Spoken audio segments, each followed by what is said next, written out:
สบายดีท่านผู้ชมที่เคารพตอนรับทุกท่านเข้าสู่รายการฮอบฮูฮอบทิดทางโทรภาพแห่งสัตว์ลาวช่อง3ซึ่งรายการของพวกเขาเป็นรายการที่นำเอาข้อมูลข่าวสารทางด้านเศรษฐกิจการค้าการลงทุนและรวมไปถึงสาระหนังหุ้นต่างๆมานำเสนอให้ประธานได้ที่ตามชมเป็นประจำ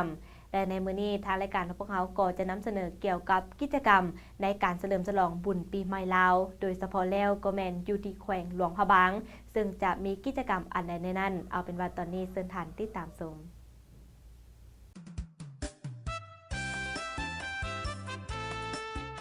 สำหรับการเฉลิมฉลองบุญปีใหม่ลาวพ.ศ.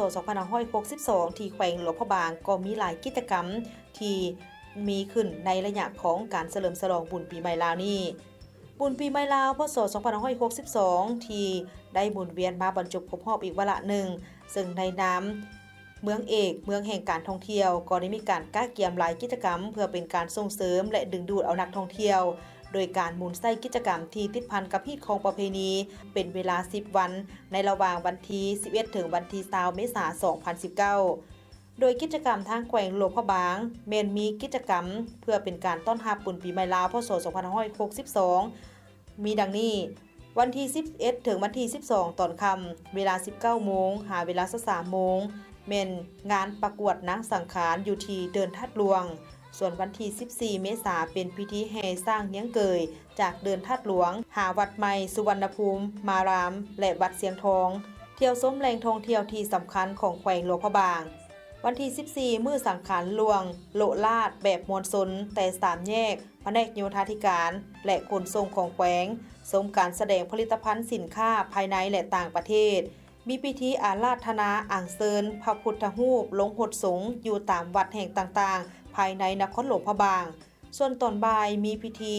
ตบพระธาตุทรายอยู่ที่ดอนทรายมงคลมีการบูชาพระธาตุทรายบาสีแสดงศิลปวรรณคดีกีฬาพื้นเมืองจูดบั้งไฟหางเที่ยวชมสถานที่ท่องเที่ยวเมืองจอมเพชรส่งน้ำพระอยู่ตามวัดต่างๆส่วนตอนค่ำก็จะมีการคบกันตามประเพณีในมื้อวันที่15เมษายนมื้อเนาเที่ยวชมบุญลือบ้านผานมชมการแสดงศิลปวรรณคดีบาสีสู่ควรแก่การนำพร้อมด้วยแขกทางภายในและต่างประเทศเคลื่อนขบวนแห่บอแห่ขึ้นไปตามเส้นทางถนนสีสว่างวงแต่วัดธาตุน้อยหาวัดเสียงทองฮดส่งน้ำพระเพื่อเป็นสิริมงคลตามวัดต่างๆในหลวงพระบางวันที่16เป็นมื้อสังขารขึ้นการนำผักลัดขัดต่างๆประชาชนแขกภายในและต่างประเทศร่วมกันใส่บาตรอยู่หน้าวัดแสนสุขารามขึ้นบูชาพระธาตุจอมศรีพระธาตุศักดิ์สิทธิ์มิ่งขวัญของเมืองหลวงพระบางพร้อมทั้งชมการแห่บอแห่รองตามถนนสีสว่างวงตั้งแต่วัดเสียงทองหาวัดธาตุน้อยชมขบวนแห่พญานาคโคมไฟและพระธาตุจอมศรีลงมาเข้าสู่หนองในหอพิพิธภัณฑ์พระราชวังเก่าชมการแสดงละครพลักพลามฟ้อนยักษ์ฟ้อนลิงและฟ้อนนางแก้วสำหรับวันที่17เมษายนมีพิธีลาดทะอังเซินพระบางจากหอพระบางลงประดิษฐานไว้อยู่ที่วัดใหม่สุวรรณภูมิมารามและจัดตั้งพิธีฮดสงฆ์การนำผักลัดนางสังขารทั้ง7ได้ไปฮดน้ำพระพุทธรูปอยู่ถ้ำติงตามฮีตของประเพณีชมการแสดงศิลปวรรณคดีจากโรงละครพลักพลามแขวงหลวงพระบางที่วัดใหม่สุวรรณภูมิมารามวันที่20เมษายนตอนเช้าจะมีพิธีอาราธนาอ่างเซินพระบางจากวัดใหม่สุวรรณภูมิมารามกลับคืนประดิษฐานอยู่ที่หอพระบางแขวงหลวงพระบางถือว่าสำเร็จการเฉลิมฉลองบุญปีใหม่อยู่แขวงหลวงพระบาง